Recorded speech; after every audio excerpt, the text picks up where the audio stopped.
నుంచి గౌరవనీయులు the visionary chief minister of Andhra Pradesh Shri Nara Chandrababu Naidu గారి అమూల్య సందేశాన్ని సందర్భంగా ఇవ్వవలసిందిగా సవినయంగా మనవి చేస్తున్నాం.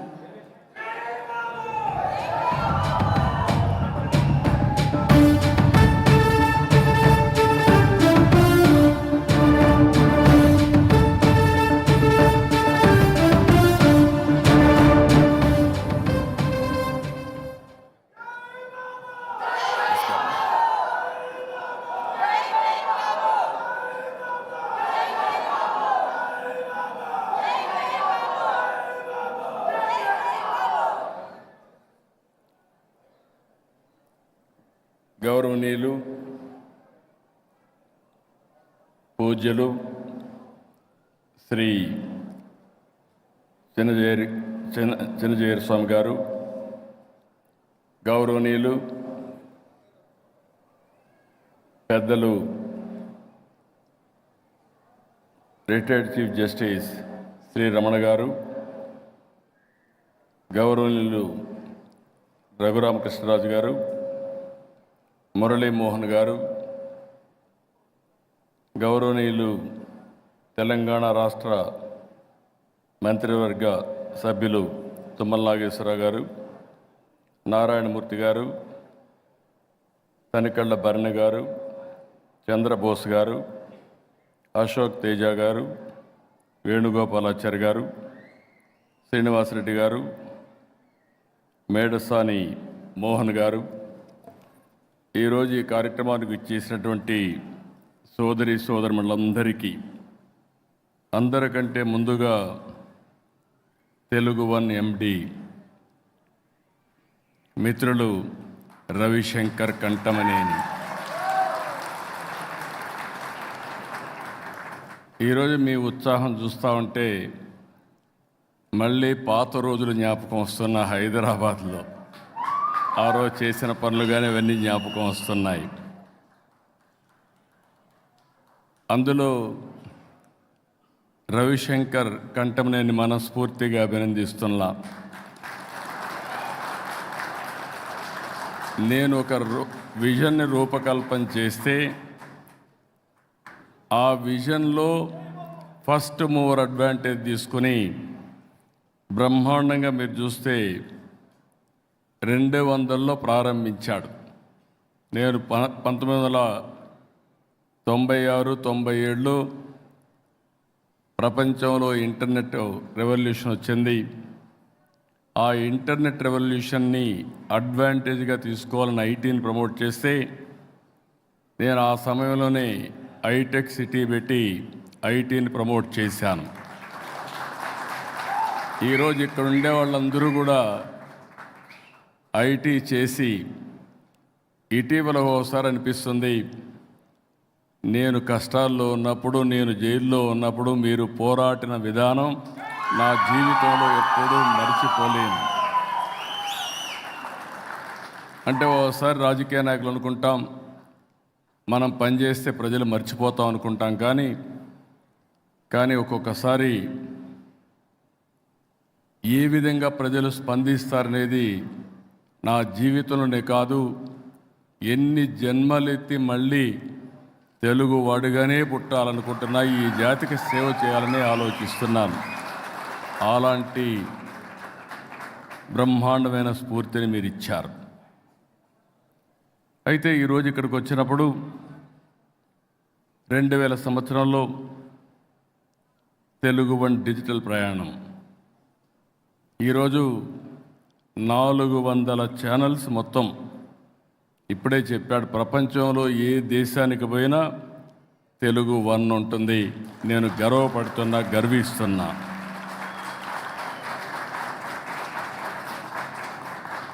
ఈరోజు మనం చూసినప్పుడు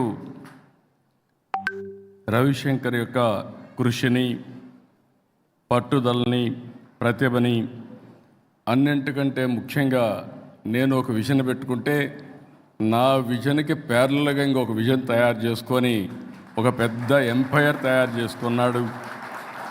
ఆ ఎంపైర్లో ముందుకు పోయే పరిస్థితికి వచ్చారు. ఒకప్పుడు నేను చూసేవాడిని, న్యూస్ పేపర్స్ కూడా వచ్చేటి కాదు గ్రామాల్లో. ఒక్క ఆకాశవాణి ఉండేది. ఆకాశవాణి ద్వారా వార్తలు చెప్పేవాళ్ళు. అది కూడా సాయంత్రం ఒక ఫిక్స్డ్ టైంలో ఒక 10 నిమిషాలు మాత్రం వార్తలు చెప్పేవారు. ఆ వార్తలు చదువుకొని ఏ రాజకీయ నాయకుడు ఏ క్వశ్చన్స్ అడిగారు, ఎవరు అసెంబ్లీలో పవర్ఫుల్గా మాట్లాడుతున్నారని బేరే చేసేవాళ్ళు. ఆ తర్వాత న్యూస్ పేపర్స్ రెవల్యూషన్ వచ్చింది. ఒక్క మాటలో చెప్పాలంటే ఆగస్ట్ క్రైసిస్ వస్తే ఎన్టీ రామారావు గారిని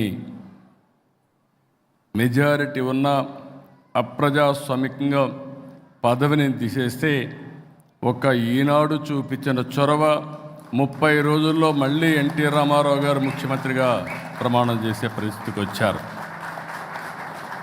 ఆ తర్వాత మీరు చూస్తే ఎలక్ట్రానిక్ మీడియా వచ్చింది. అప్పుడప్పుడే మెచ్యూరిటీ వచ్చింది. ఎలక్ట్రానిక్ మీడియా వస్తే ఓసారి అనిపిస్తుంది 2003 అలిపేరు దగ్గర నా మీద తీవ్రవాదులు అటాక్ చేసినప్పుడు ఒక్క జెమినీ టీవీ ఉంది. ఈరోజు చూస్తే ఎన్ని ఛానల్స్ ఉన్నాయో లెక్కేసుకోవాలంటే దానికి గంటల తరబడి లెక్కేసుకునే పరిస్థితికి వచ్చింది. అన్ని ఛానల్స్ వచ్చాయి. ఆ తర్వాత మీరు చూస్తే రవిశంకర్ లాంటి వ్యక్తులు ఇంటర్నెట్ ఆధారంగా తీసుకుని అనేక ఛానల్స్ని ప్రమోట్ చేశారు. ఈరోజు ఒక మాటలో చెప్పాలంటే ప్రతి ఒక్కరూ ఒక ఛానల్ పెట్టుకోవచ్చు, సోషల్ మీడియా ఛానల్. మీకు ఇంటికాడనే కూర్చొని మంచి ఛానల్స్ పెట్టుకుంటే మీరు పాజిటివ్గా కన్స్ట్రక్టివ్గా న్యూస్ ఇవ్వగలిగితే మీకు కాలక్షేపమే కాకుండా మంచి ఆదాయాన్ని సంపాదించే విధంగా మీరు ముందుకు పోయే పరిస్థితి వస్తూ ఉంది. ఇది వినూత్నమైన మార్పు అని చెప్పి కూడా నేను మీకు తెలియజేస్తున్నా. అయితే ఏదైనా ఈరోజు మీరు చూస్తే రవిశంకర్ గారిని చూసి మనం నేర్చుకోవాల్సింది విజ్ఞానం, వినోదం, ఆరోగ్యం, అదే మరి స్పిరిచువాలిటీ. ఏది చూసినా అందిపుచ్చుకున్నారు. అలాంటి వినూత్నమైన కార్యక్రమాలతో ముందుకు పోతున్నారు. ఈరోజు మీరు చూస్తే ఒక్కొక్కసారి న్యూస్ పేపర్ సర్క్యులేషన్స్ ఉంటాయి. శాటిలైట్ ఛానల్స్కు టీఆర్పీ రేటింగ్ ఉంటుంది. యూట్యూబ్ ఛానల్స్కి అన్నిటికీ వ్యూస్ ఉంటాయి, సబ్స్క్రైబర్స్ ఉంటారు. దీన్ని బట్టి ఆదాయం కూడా వస్తూ ఉంటుంది. ఈరోజు మీరు చూస్తే వీరిని చూసినప్పుడు 55 బిలియన్ వ్యూస్ వస్తున్నాయి. 120 మిలియన్ సబ్స్క్రైబర్స్ ఉండే ఏకైక ఛానల్ telugu1.com. ఒక్క ఛానల్లో మీరు చూస్తే 16 లక్షల వీడియోలు అప్లోడ్ చేశారు. 1500కు పైగా సినిమాలు, 2500 షార్ట్ ఫిల్మ్స్, 60,000 పైగా వీడియోలు, వెబ్ సిరీస్, ఇవన్నీ కూడా చేసి తిరుగులేని శక్తిగా telugu1.com తయారు చేశారు. ఈరోజు మిమ్మల్ని అందరినీ చూసిన తర్వాత నాకు అనిపిస్తుంది ఇదే సమయంలో పాత రోజులు జ్ఞాపకం వస్తున్నాయి. 1995-96 ఆ ప్రాంతంలో నేను ముఖ్యమంత్రి అయినప్పుడు, అప్పటికి తెలుగు జాతి మొత్తం మీరు చూస్తే ఎక్కువ వ్యవసాయం పైన ఆధారపడేవాళ్ళం. హైదరాబాద్ నగరం కూడా హైదరాబాద్ సికింద్రాబాద్ ఉండేది. ఆ రోజు నేను ఆలోచించింది భవిష్యత్తుకు పూర్తిగా మారే పరిస్థితి రావాలంటే ఇన్ఫర్మేషన్ టెక్నాలజీని అడాప్ట్ చేయాలని చెప్పి ఒక నిర్ణయం చేశాం. అప్పటికి ప్రూఫ్ ఆఫ్ కాన్సెప్ట్ ఎక్కడా లేదు, ఏం చేయాలో తెలియదు. ఇదే మరి 4-5 మీటింగ్లు పెట్టుకొని ఇప్పుడే ఇక్కడ తుమ్మల నాగేశ్వరరావు కూడా అప్పుడు ఉండేవాళ్ళు. తుమ్మల నాగేశ్వరరావు ఒకడు ఉన్నాడు, తర్వాత వేణుగోపాలాచారి వచ్చారు. వీళ్ళందరితో ఆ రోజు ఆలోచించి ఆ రోజు తీసుకున్న నిర్ణయం ఐటీని ప్రమోట్ చేయాలని. ఫస్ట్ కట్టింది ఐటెక్ సిటీ కట్టాం, ఐటీని ప్రమోట్ చేశాం. నేను గర్వంగా చెప్పగలుగుతున్నా, ఈరోజు ప్రపంచంలో ఏ దేశానికి వెళ్ళినా అక్కడ ఇండియన్స్ ఉంటారు, అగ్రభాగాన తెలుగువారు ఉన్నారు. అది ఆ రోజు మేము కాంట్రిబ్యూట్ చేసినటువంటి పెద్ద కాంట్రిబ్యూషన్ తెలుగు జాతికి అని చెప్పి కూడా నేను మీకు తెలియజేస్తున్నా. ఇంకొక పక్కన నాలెడ్జ్ ఎకానమీ. ఫ్యూచర్లో ఏమాత్రం అనుమానం లేదు, క్రియేటివ్ ఎకానమీకి చిరునామాగా, క్రియేటివ్కే చిరునామాగా ఈరోజు తెలుగు జాతి తయారయ్యే పరిస్థితి వచ్చింది. ఇప్పుడే వారు మాట్లాడితే నేను ఎప్పుడు కూడా ఒకసారి నేను చెప్పేటి ఆ రోజు అర్థం కాదు కానీ తర్వాత అర్థం చేసుకుంటూ ఉంటారు. ఆ రోజు హైటెక్ సిటీ అంటే అందరూ ఎగతాళి చేశారు. అక్కడి నుంచి కొంతమంది అందిపుచ్చుకున్నారు, బ్రహ్మాండంగా ముందుకెళ్ళారు. మనమందరం కూడా ఒక ఇన్స్పైరింగ్ టైంలో ఉన్నాం. మీరందరూ గుర్తుపెట్టుకోవాల్సిన అవసరం ఉంది. కష్టపడవలసిన అవసరం లేదు, స్మార్ట్గా పనిచేయాలి. మేమేదో 24 గంటలు పనిచేస్తున్నాం, ఆ రోజులు అయిపోయినాయి. ఈరోజు మనం చేయాల్సిన స్మార్ట్గా పనిచేసే రోజులు వచ్చాయి. ఈ మాట మళ్ళీ మళ్ళీ చెప్తున్నా. ఎందుకు ఈ మాట వాడుతున్నానంటే ఈరోజు నాలెడ్జ్ ఎకానమీలో హిస్టారికల్ డేటా అంతా ఉంది. ఇంకో పక్కన మీరు చూస్తే ఏ ఫీల్డ్ అయినా కావచ్చు, అదే సమయంలో ఇంకో పక్క చూస్తే ఆర్టిఫిషియల్ ఇంటెలిజెన్స్ వచ్చింది. ఇంకో పక్క చూస్తే real time data, real time collect చేసే అవకాశం వచ్చింది. ఐఓటీస్ కానీ, లేకపోతే వేరబుల్స్ కానీ, సెటిలైట్ కానీ, డ్రోన్స్ కానీ, సీసీటీవీ కెమెరాస్ అన్నీ వచ్చాయి. అంటే ఈరోజు కావాల్సిన లీడర్స్ కావాలి, అడాప్ట్ చేసుకునే నాయకత్వం కావాలి. అందుకే నేను ఈ మధ్యకాలంలో మీరు చూస్తే ఆ రోజు హైటెక్ సిటీ, ఐటీ, ఈరోజు క్వాంటమ్ వ్యాలీ విత్ ఏఐ అని చెప్పి కూడా నేను మీకు తెలియజేస్తున్నా. ఎందుకు నేను క్వాంటమ్ వ్యాలీ మాట్లాడుతున్నానంటే భవిష్యత్తులో తెలుగువారు నాలెడ్జ్లో అగ్రస్థానాన్ని ఉండాలి. అదే మాదిరిగా ఆంట్రప్రెన్యూర్స్ కావాలి. ఆంట్రప్రెన్యూర్స్ ఎందుకంటే ఇంకొక విషయంలో మీరు చూస్తే భారతదేశం, నాకు ఏమాత్రం అనుమానం లేదు, ప్రధానమంత్రి నరేంద్ర మోడీ గారు right time right leader for the nation. ఇది నేను చాలా స్పష్టంగా మీ అందరికీ విజ్ఞప్తి చేస్తున్నా. ఈరోజు ప్రపంచంలోనే మీరు చూస్తే స్పష్టమైన ఒక విజన్తో ముందుకు పోతున్నారు. 2047కి వికసిత్ భారత్ ద్వారా ప్రపంచంలోనే నెంబర్ 1, నెంబర్ 2 దేశంగా భారతదేశం ఉంటుంది, దాంట్లో అనుమానం లేదు. అదే సమయంలో నేను కోరేది ప్రపంచం మొత్తం ఇండియన్స్ అగ్రస్థానంలో ఉంటారు, అందులో 30-35% తెలుగు వారు ఉండాలని, దేశానికి ప్రపంచంలోనే తెలుగు జాతి అగ్రస్థానంలో ఉండాలని నా ఆశయం. అది కూడా సాధ్యమవుతుందని చెప్పి కూడా నేను మీకు తెలియజేస్తున్నా. ఇప్పుడే మిత్రులు మాట్లాడినప్పుడు కొన్ని విషయాలు చెప్పారు. క్రియేటివ్ ఎకానమీ, ఏది చూసినా మీరు చేసే పని డిఫరెంట్గా చేయడమే, లేకుంటే 10 మందికి అర్థమయ్యే విధంగా సొల్యూషన్ ఇవ్వగలిగితే, యూస్ కేసెస్ తయారు చేయగలిగితే ఫ్యూచర్ దీనికి ఎంతో ఉంటుంది. ఇది చూసినప్పుడు నాకు అనిపించింది, మొన్ననే క్రియేటివ్ ఎకానమీలో 2 సిటీస్ని క్రియేట్ చేస్తున్నారు.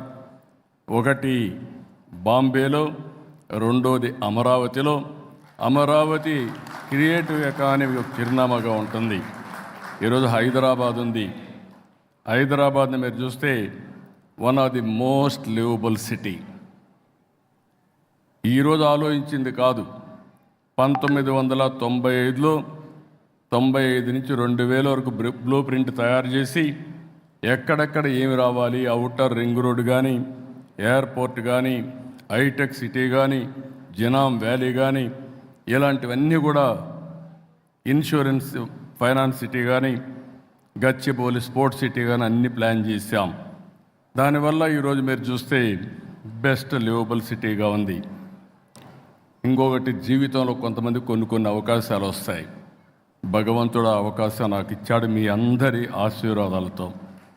అదే ఒకప్పుడు హైదరాబాద్, ఇంకొక సిటీని తెలుగు జాతికి అందించే అవకాశం అమరావతి అని చెప్పి కూడా నేను మీకు తెలియజేస్తున్నా. భారతదేశంలోనే కాదు, ప్రపంచంలోనే ఏ టాప్ సిటీస్ ఇండియాని చూస్తే 1 and 2గా అమరావతి, హైదరాబాద్ ఉంటాయని చెప్పి కూడా మీ అందరికీ విజ్ఞప్తి చేస్తున్నా. అది తెలుగువారి శక్తి, అది ఉండాలని చెప్పి నేను మనస్ఫూర్తిగా ఆకాంక్షిస్తున్నా.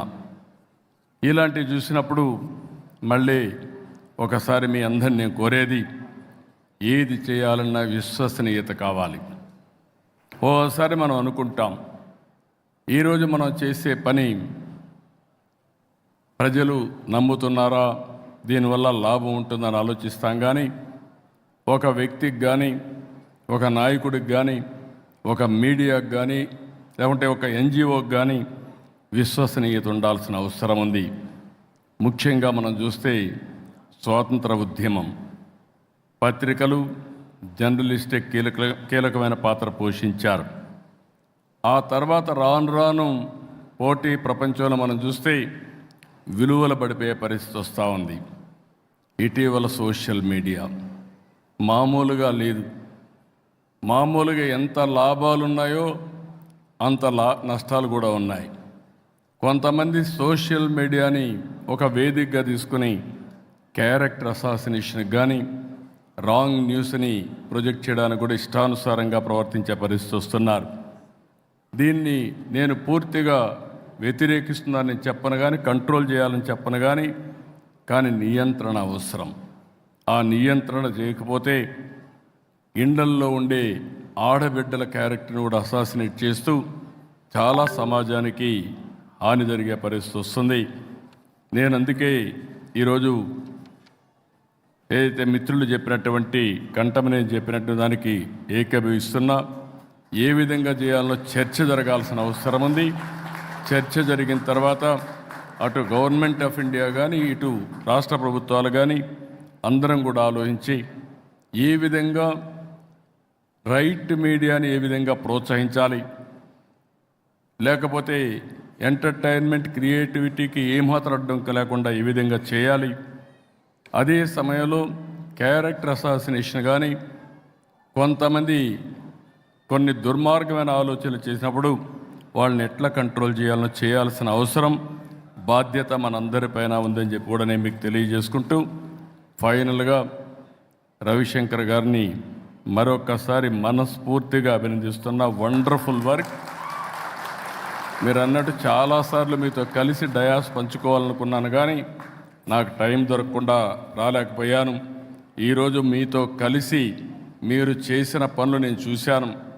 చాలా ధైర్యంగా, ఓసారి ఎక్కడా నిర్మోహమాటం లేకుండా చాలా ధైర్యంగా పోరాడుతున్నాడు. అమరావతి పైన కూడా ఒక సినిమా తీసిన ఏకైక వ్యక్తి కంఠమనేని.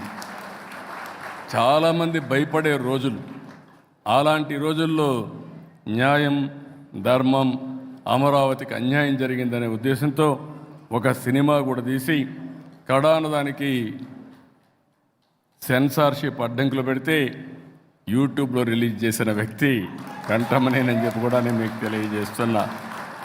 ఇలాంటివన్నీ ఒక పక్కన మీడియాలో రాణిస్తున్నాయి. ఇంకో పక్కన మీరు చూస్తే 2000 మందికి పైగా పేదలకు ఆపరేషన్లు చేయించడం, కొంతమందిని చదివించడం, విద్య, ఆరోగ్య విషయాల్లో కూడా వారి యొక్క మానవత్వాన్ని నిరూపించుకున్నారు. దానికి కూడా వారిని మనస్ఫూర్తిగా అభినందిస్తూ, నేను ఈ మధ్యకాలంలో కొత్త కార్యక్రమానికి శ్రీకారం చుట్టాను. ఆర్థిక సంస్కరణలు 91లో వచ్చాయి. అక్కడి నుంచి సంపద సృష్టించడం P3 ద్వారా, అంటే ప్రభుత్వం ప్రైవేట్ భాగస్వామ్యంతో సంపద సృష్టిస్తున్నాం. ఒక రోడ్లు కానీ, ఒక ఎయిర్పోర్ట్లు కానీ, లేకపోతే పవర్ కానీ, టెలికాం కానీ అన్నీ ప్రైవేట్ సెక్టర్లో వచ్చే పరిస్థితి వచ్చింది. నేను ఇప్పుడు కొంతమంది దీనివల్ల, జస్టిస్ గారు ఇక్కడే ఉన్నారు, రమణ గారికి అనుభవం ఉంది, సుదీర్ఘంగా న్యాయస్థానంలో పనిచేశారు, కడాన సుప్రీంకోర్టు న్యాయమూర్తిగా, ప్రధాన న్యాయమూర్తిగా పనిచేసి రిటైర్ అయ్యారు. ఈరోజు దేశంలో మీరు చూస్తే ఆర్థిక అసమానతలు పెరిగిపోతున్నాయి. అంతా బిలినియర్స్ అయిపోతున్నారు. లేనివాడు 100 రూపాయలు కూడా పర్ డే ఆదాయం వచ్చే పరిస్థితి లేదు. ఇలాంటివి వచ్చినప్పుడు ప్రభుత్వ విధానాల ద్వారా, అవసరమైతే ప్రైవేట్ వ్యక్తుల భాగస్వామ్యంతో పేదరికాన్ని పూర్తిగా నిర్మూలించవలసిన బాధ్యత మనందరిపైన ఉందని చెప్పి కూడా నేను మీకు తెలియజేస్తున్నా. ఒక పక్క పాలసీలు తీసుకొస్తూనే ఇంకో పక్క నేను తీసుకొచ్చింది P4 పాలసీ తీసుకొచ్చాను. ప్రభుత్వం, ప్రైవేట్, ప్రజల భాగస్వామ్యంతో ఎవరైతే టాప్లో ఉండే 10% హై నెట్వర్త్ ఇండివిజువల్స్ కింద నుండే 20% కానీ దత్తత తీసుకోగలిగితే, మెంటరింగ్ చేయగలిగితే, హ్యాండ్ హోల్డింగ్ చేయగలిగితే మనతో సమానంగా వాళ్ళు కూడా పైకి వచ్చే అవకాశం వస్తుంది. వాళ్ళకు తెలివితేటలు లేక కాదు. కంఠమనేని కూడా ఒక మారుమూల ప్రాంతంలోనే పుట్టాడు. జస్టిస్ రమణ గారు కూడా ఒక మారుమూల ప్రాంతంలో, ఒక గ్రామీణ ప్రాంతంలో పుట్టారు. నేను కూడా ఒక ఊరిలో పుట్టాను. 6 కిలోమీటర్లు నడిచి చదువుకున్నారు హై స్కూల్స్లో. అలాంటి నేనే కాదు, ఈరోజు పెద్ద పెద్ద మన ప్రియతమ నాయకుడు నందమూరి తారక రామారావు గారు కూడా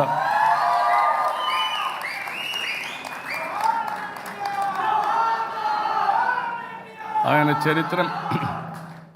చరిత్ర మనం చూస్తే ఒక మామూలు కుటుంబంలో పుట్టి అచంచలమైన ఆత్మవిశ్వాసంతో అనునిత్యం పనిచేశారు. ఆయన ఎదుగుదల కూడా చాలామంది సహకరించారు. ఈరోజు చరిత్ర ఒక్కసారి తిరిగేసుకుంటే మళ్ళీ ఎన్టీ రామారావు గారిని లేకపోతే ఆయనతో పోల్చుకోవాలంటే మళ్ళీ ఎన్టీ రామారావు గారే తిరిగి పుట్టాలి తప్ప వేరే వాళ్ళకు సాధ్యం కాదు. అలాంటివి మనం చూసినప్పుడు అందరిలో శక్తి సామర్థ్యాలు ఉన్నాయి. కానీ అలాంటి వ్యక్తులకు చేయూతనివ్వాల్సిన బాధ్యత మనందరిపైన ఉంది.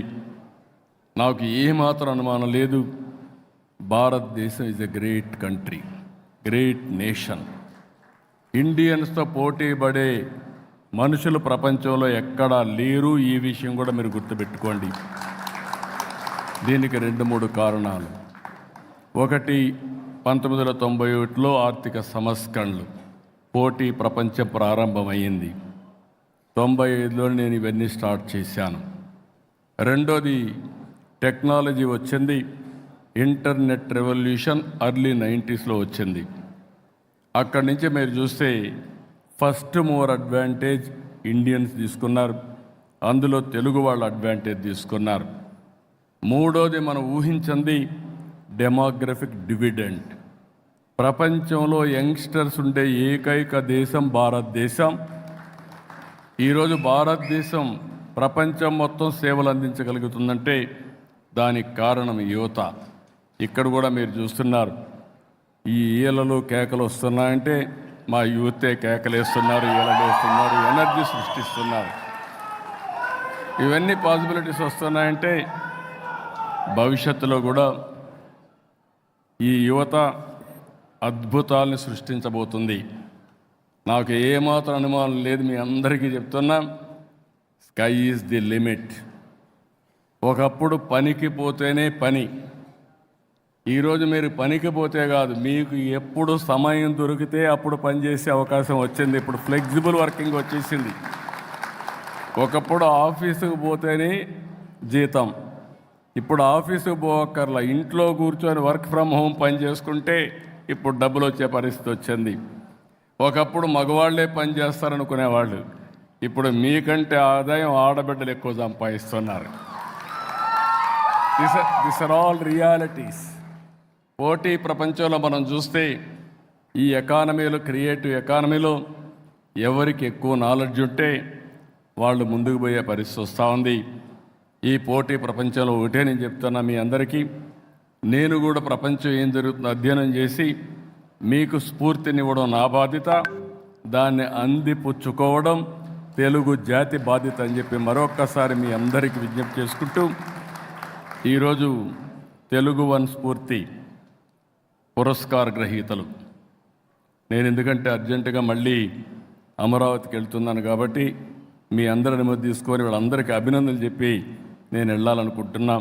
వీళ్ళందరినీ కూడా చూస్తే ఒక పక్కన శ్రీ మేడసాని మోహన్ గారు, సహస్రావధాని, ఇప్పుడు కూడా నాకు అర్థం కాదు, నాతోనే యూనివర్సిటీ చదువుకున్నాడు. అప్పుడు మాకు ఒక తెలుగు ప్రొఫెసర్ ఉండేవాడు, ఆయన కంటే ఈయన మేధావిగా అప్పట్లోనే మేము గుర్తించాం. వాళ్ళ ప్రొఫెసర్ కంటే మేధావిగా అలాంటి వ్యక్తి. అదే సమయంలో ప్రజా వైద్యులు గౌరవనీయులు డాక్టర్ పాములపర్తి రామారావు గారు, ఆయన అనుకుంటే మీకు ఏదున్నా ట్రీట్ చేసేస్తాడు, ఒక్క నిమిషంలో క్యూర్ చేసే మెకానిజం ఆయన దగ్గర ఉంది. ఇంకో పక్క Telangana media academy chairman K Srinivasa Reddy, మేము ఉన్నప్పటి నుంచి మీడియా అంటే గుర్తొచ్చే వ్యక్తి శ్రీనివాసరెడ్డి. క్రెడిబిలిటీకి మారు పేరు శ్రీనివాసరెడ్డి గారు అని చెప్పి కూడా నేను మీకు తెలియజేస్తున్నాను. మామూలుగా కాదు. నేను 9 ఏళ్ళు సీఎంగా ఉన్నప్పుడు చూశాను. అప్పుడు ఎట్టున్నాడు, ఇప్పుడు అట్నే ఉన్నాడు, భవిష్యత్తులో కూడా అట్నే ఉంటాడు. దానికి కారణం ఒక వ్యక్తి యొక్క క్రెడిబిలిటీ, దాన్ని మెయింటైన్ చేస్తున్నాడు. క్రిటిసైజ్ చేస్తాడని చాలా జర్నలిస్టులు చూశాను, కానీ నాకు తెలిసినంతవరకు one of the best journalist మన శ్రీనివాసరెడ్డి గారు అని చెప్పి నేను మీకు తెలియజేస్తున్నాను. ఇకపోతే ప్రముఖ గేయ రచయిత, ఆస్కార్ అవార్డు గ్రహీత చంద్రబోస్ గారు, గర్వపడుతున్నాను. ఇంకా రాబోయే రోజులు చంద్రబోస్ గారిని చూసిన తర్వాత, మన వాళ్ళందరినీ చూసిన తర్వాత ఆస్కార్ అవార్డులు తెలుగు వాళ్ళు లేకుండా ఉండవు. ఆ రోజు వస్తుందని చెప్పి కూడా ఈ క్రియేటివ్ ఎకానమీలో మీ అందరికీ విజ్ఞప్తి చేస్తున్నాం. ఇంకో పక్కన విశ్రాంత ఐఆర్ఎస్ ఉన్నతాధికారి నరసింహప్ప, ఆయన కూడా మా సీనియర్ ఎకనామిక్స్ డిపార్ట్మెంట్లో ఆయన కూడా రావడం చాలా గర్వకారణం. ఇంకొక పక్కన retired IAS officer PV Ramesh, ఎప్పుడు కూడా రమేష్ క్రియేటివ్గా ఉంటాడు, కొత్త కొత్త విషయాలను ఆలోచిస్తూ ఉంటాడు. అలాంటి వ్యక్తిని ఎంపిక చేయడం చాలా సంతోషం. వ్యవసాయ నిపుణులుగా ముళ్ళగూరు అనంతరాయుడు గారు, ఇప్పుడు వ్యవసాయం కూడా మోడర్నైజేషన్ వచ్చేసింది, అగ్రిటెక్ పెద్ద ఎత్తున అభివృద్ధి అవకాశం ఉంది. వారిని నీలోఫర్ కేఫ్ వ్యవస్థాపకులు అనుముల బాబురావు గారిని, ఇంకొక పక్కన సిఎస్బి ఐఏఎస్ అకాడమీ వ్యవస్థాపకురాలు, వారిని ఎప్పుడు చూస్తున్న బాలలత గారు, వారు ఇప్పుడు కూడా ఎంత ఎఫెక్టివ్గా ఉంటారంటే,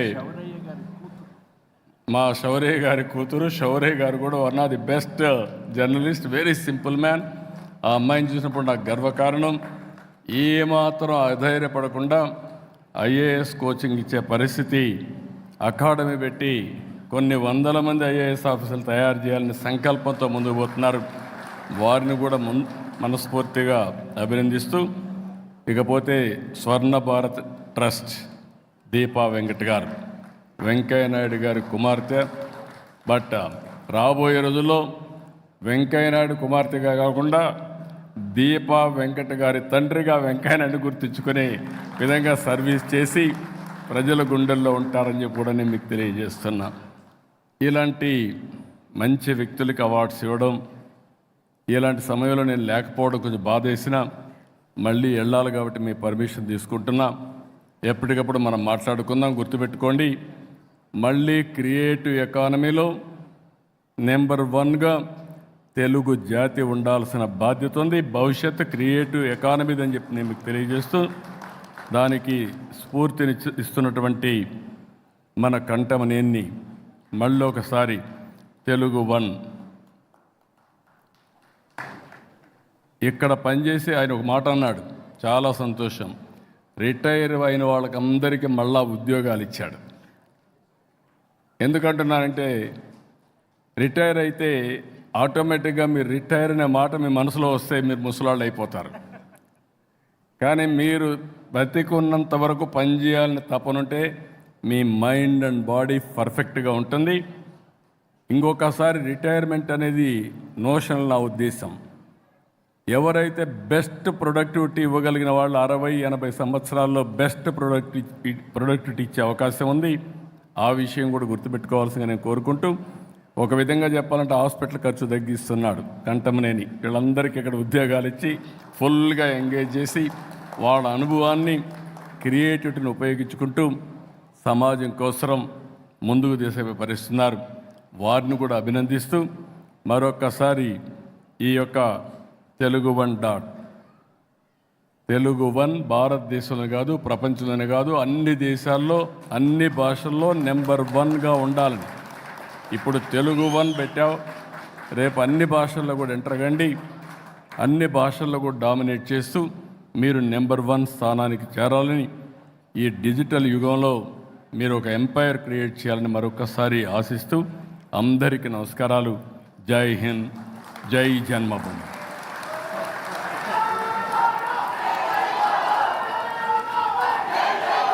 హృదయపూర్వక ధన్యవాదాలు సార్. మీ విజన్లో మా తెలుగు వన్ కూడా భాగమైందని చెప్పడానికి సంతోషిస్తున్నాం. చంద్రబాబు నాయుడు గారికి తెలుగు వన్ యాజమాన్యం అయిన రవిశంకర్ గారు, అలాగే వారి సతీమణి